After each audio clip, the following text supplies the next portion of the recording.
지위를 이용해 수행비서를 성폭행한 혐의로 기소돼 2심에서 실형을 선고받고 법정 구속된 안희정 전 충남지사의 운명이 9일 오전 최종 결정된다. 대법원 2부는 9일 오전 10시 10분 대법원 1호 법정에서 피감독자 간음, 업무상 위력에 의한 추행, 강제추행 등 혐의로 기소된 안 전 지사의 상고심 판결을 선고한다. 안 전 지사는 2017년 7월부터 지난해 2월까지 수행비서 김지은 씨를 4차례 성폭행하고 6차례에 걸쳐 업무상 위력 등으로 주행한 혐의로 기소됐다. 재판에서는 피해자 김 씨의 진술과 김 씨로부터 피해 사실을 전해 들었다는 안 전 지사의 전임 수행비서의 진술 등의 신빙성을 인정할 수 있는지가 쟁점이 됐다. 1심은 간음 사건 이후 피해자가 피고인과 동행해 와인바에 간 점과 지인과의 대화에서 피고인을 적극 지지하는 취지의 대화를 한 점 등을 고려하면 피해자의 진술을 믿기 어렵다며 무죄를 인정했다. 전임 수행비서의 진술에 대해서도 간음 사건 후 전임 수행비서에게 피해 사실을 알렸다고 하지만 통화한 내역이 없는 등 피해 사실을 전해 들었다는 전임 수행비서의 진술도 믿기 힘들다고 판단했다. 반면 2심은 피해자의 진술에 일관성이 있고 피해자가 피고인을 무고할 목적 등으로 허위의 피해 사실을 지연해 진술했다거나 피고인을 무고할 만한 동기나 이유가 있다고 볼 만한 자료가 없다며 김 씨의 피해 진술의 신빙성이 인정된다고 판단했다. 전임 수행비서의 진술에 대해서도 전임 수행비서가 피고인에게 불리한 허위 진술을 할 이유가 없다며 징역 3년 6개월을 선고했다.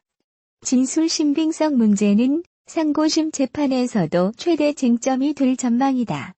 피해자 등의 진술의 신빙성을 인정할지는 사실관계에 관련된 사안이라 통상 상고심의 판단 범위가 아니지만 안 전 지사의 사건에서는 판단 사유로 인정된 것으로 전해진다. 대법 관계자는 사실관계에 관련한 사안이라도 법리적 판단이 필요하다고 인정되면 상고심에서도 판단 대상으로 삼을 수 있다고 설명했다. 성문제 관련 소송을 다루는 법원은 양성평등의 시각으로 사안을 보는 감수성을 잃지 말고 심리해야 한다는 이른바 성인지 감수성 판결이 선고에 얼마나 영향을 끼칠지도 관심사다. 앞서 대법원은 지난해 4월 학생을 성희롱했다는 사유로 해임된 대학 교수의 해임을 취소하라고 한 2심 판결이 이른바 성인지 감수성을 결여한 판단이었다며 재판을 다시 하라고 결정한 바 있다. 대법원이 이번 사건에도 비슷한 법률을 적용할 경우 피해자인 김지은 씨 진술이 두텁게 보호될 여지가 크기 때문에 안 전 지사에게 불리하게 작용할 것이라는 전망이 나온다. 비서 김지은 씨를 성폭행한 혐의로 구속 기소된 안희정 전 충남지사 사건이 오늘 오전 최종심 확정을 받습니다. 대법원 2부는 오늘 오전 10시 10분 대법원 1호 법정에서 피감독자 간음, 업무상 위력에 의한 추행, 강제추행 등 혐의로 기소된 안 전 지사의 상고심 판결을 선고합니다. 안 전 지사는 2017년 7월부터 지난해 2월까지 수행비서 김 씨를 4차례 성폭행하고 6차례 업무상 위력 등으로 추행한 혐의로 기소됐습니다. 당초 1심에서는 안 전 지사에게 무죄가 선고됐지만 2심에서 징역 3년 6개월이 선고됐습니다. 김 씨의 진술 신빙성이 논란이 됐는데 1심은 간음 사건 이후 김 씨가 안 전 지사와 와인바에 간 점과 지인과 대화에서 피고인을 적극 지지했다는 이유로 김 씨의 진술의 신빙성이 떨어진다고 판단했습니다. 하지만 2심 법정에선 피해자의 진술에 일관성이 있고 김 씨가 안 전 지사를 무고할 만한 동기나 이유가 있다고 보이지 않는다며 안 전 지사의 유죄를 인정했습니다. 특히 대법원이 양성평등의 시각으로 사건을 바라보는 성인지 감수성을 강화한 판결을 내리는 추세여서 이번 사건 역시 안 전 지사에게 불리할 것이라는 관측이 나옵니다. 수행비서 김지훈 씨를 성폭행한 혐의로 2심에서 징역 3년 6개월을 선고받고 법정 구속된 안희정 전 충남지사의 부인 민주원 씨가 김 씨를 피해자로 인정할 수 없다며 공개적으로 나섰다. 민 씨는 13일 오후 11시 51분 올린 페이스북 글에서 김지훈 씨가 안희정 씨를 얼마나 좋아하는지 알고 있었다며 배신감을 감당할 수 없었고 안희정 씨를 용서할 수 없지만 재판이 끝나기만을 기다리고 있었다고 밝혔다. 이어 그러나 2심 재판은 사실 확인도 제대로 하지 않고 작심한 듯 판결했고 저는 이제 안 전 지사나 김 씨에게 죄를 물을 수도 벌을 줄 수도 없어졌다고 주장했다. 그는 김 씨의 거짓말을 하나씩 밝히려 한다며 상하원 사건을 언급했다. 이는 2017년 8월 행사를 끝내고 안 전 지사 부부가 머물렀던 숙소인 상하원 2층 침실에 김 씨가 새벽에 들어왔다고 민 씨가 법정에서 주장한 내용이다. 김 씨 측은 안 전 지사의 미래를 저지하기 위해 문 바깥에서 지키고 있다가 불투명한 유리로 부부와 눈이 마주쳤을 뿐이라고 재판 과정에서 반박했다. 민 씨는 2심 판사님은 방문을 사이에 두고 맞은편 사람의 실루엣이 보인다고 하셨는데 김지훈 씨는 계단에 쪼그려 앉아 있었다고 말했고 앉아있음 채로는 방안을 확인할 수 없다고 주장하며 부부 침실을 촬영한 영상을 첨부했다. 침실 구조상 김지훈과 바깥에서 눈 마주칠 수 없다. 그는 침실 구조상 김 씨가 자신의 주장대로 바깥 계단에 떨어져서 앉아 있었다면 부부와 눈을 마주칠 수 없다고 주장했다.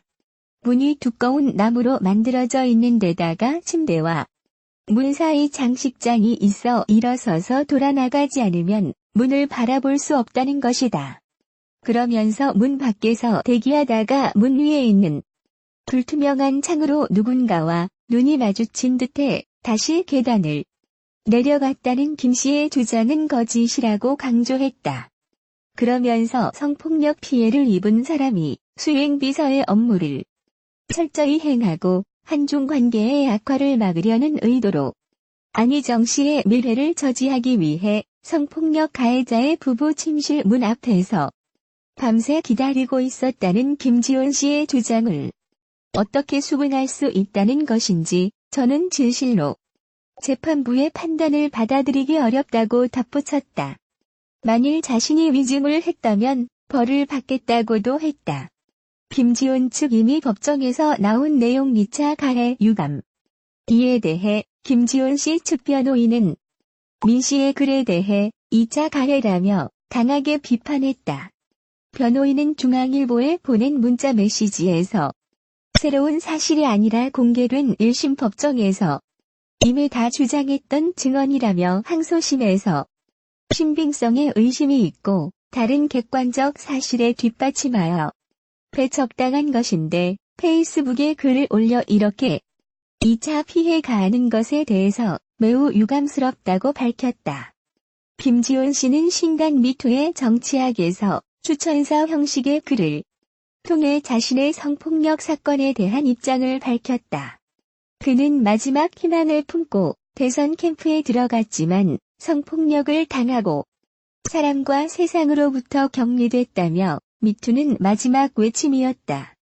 이 싸움의 끝에는 정의가 있기를 바란다고 추천사에 적었다. 그는 또 절대로 벗어날 수 없다고 생각했던 충남도청에서의 지난 8개월. 나는 드디어 성폭력에서 벗어났다며 내 눈앞에 더 이상 그의 범죄는 없다. 폐쇄된 조직 안에서 느꼈던 무기력과 공포로부터도 벗어났다.